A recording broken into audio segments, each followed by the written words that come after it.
Hi everyone, welcome to the Thursday edition of Source 16 News. I'm Eddie Owen. Thanks for joining us. Topping our news today, the Hopkinsville Christian County Emergency Communications Center Board has suspended a wrecker service. The board unanimously approved to suspend SNS wrecker service for 6 months after Ward 5 Councilman Charlie Henderson claimed the business had a history of poor business practices.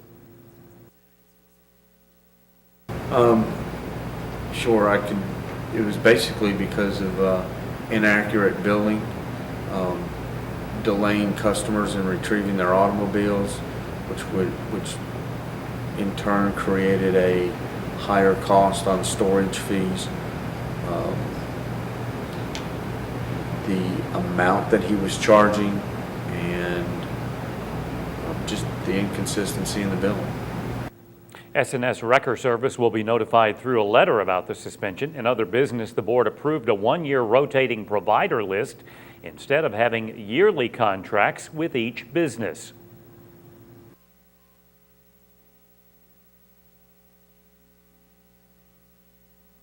Sure, we looked at pricing.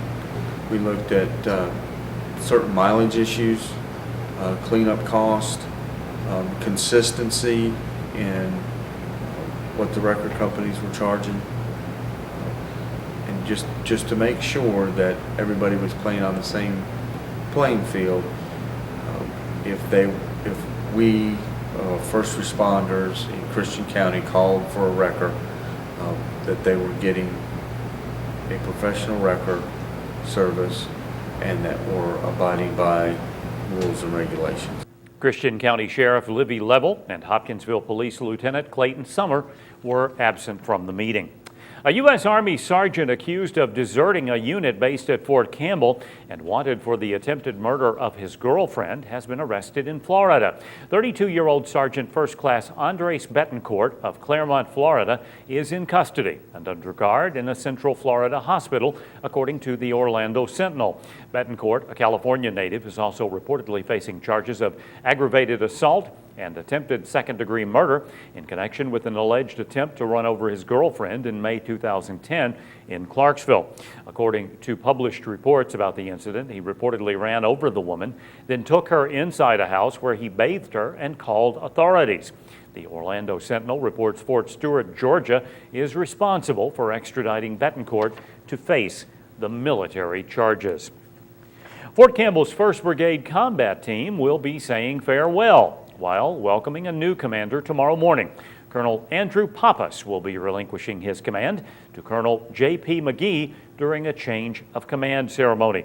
The ceremony will be held on the division parade field. That's again tomorrow at 9:30 a.m. Hopkinsville Community College is offering a free professional development seminar for area educators next week. National Constitution Center Public Programs trainer Mark Karras will be hosting a 1-day workshop about the HCC's upcoming Lincoln exhibit in the fall. Officials say the workshop is the first of many Lincoln-inspired events that will be focused around the traveling exhibition, Lincoln, the Constitution, and the Civil War. The seminar is scheduled for Monday, July 25th from 8:30 a.m. to 3 p.m. at Southside Church of Christ, located at 529 Country Club Lane. For more information about Monday's workshop, contact Ann Nichols at ann.nichols@kctcs.edu. Motorists traveling on Interstate 24 in Livingston and Marshall counties need to be aware of a traffic shift to allow milling and paving along the passing lane.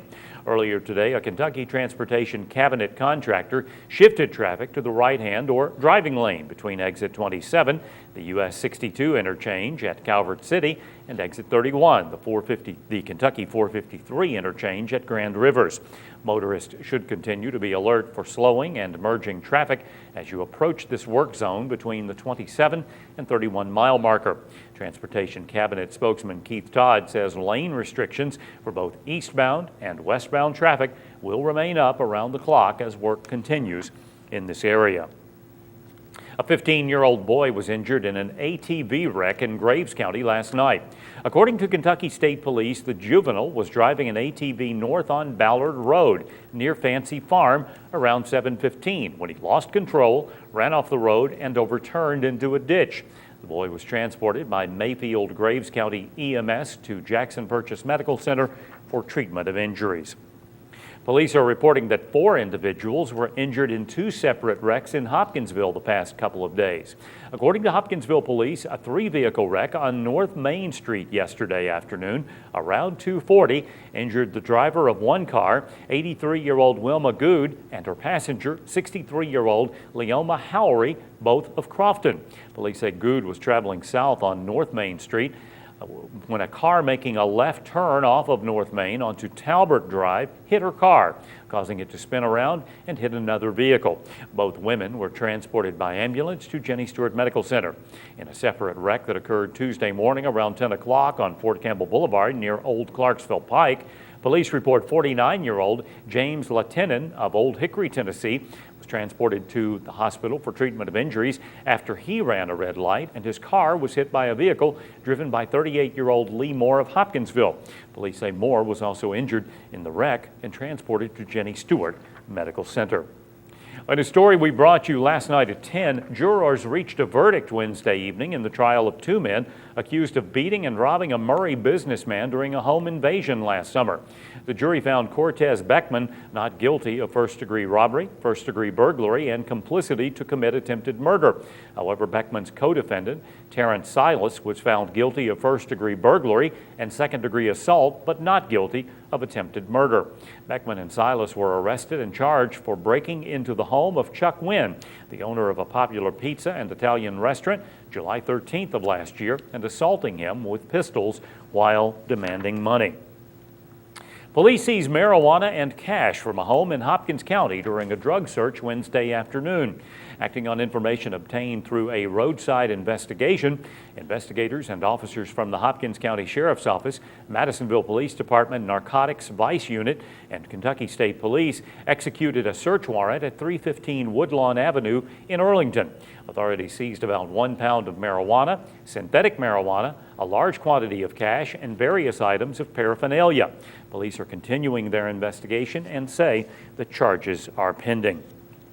Well, one of 2 fugitives featured on Crime Stoppers yesterday is behind bars after a tip was called into police. 42-year-old Scott Brim of Hopkinsville was arrested at a home on Broad Street on the strength of warrants signed by Family Court Judge Jason Fleming and Circuit Court Judge Andrew Self. Brim was wanted for contempt of court and probation violation for a felony offense. He was lodged in the Christian County Jail. Well, Hopkinsville police are investigating a couple of thefts that occurred last week at a bank and a middle school. In the reports released today, Heritage Bank on the Boulevard reported that between Wednesday and Friday of last week, someone removed 2 computer Dell laptops worth an estimated value of over $3,700.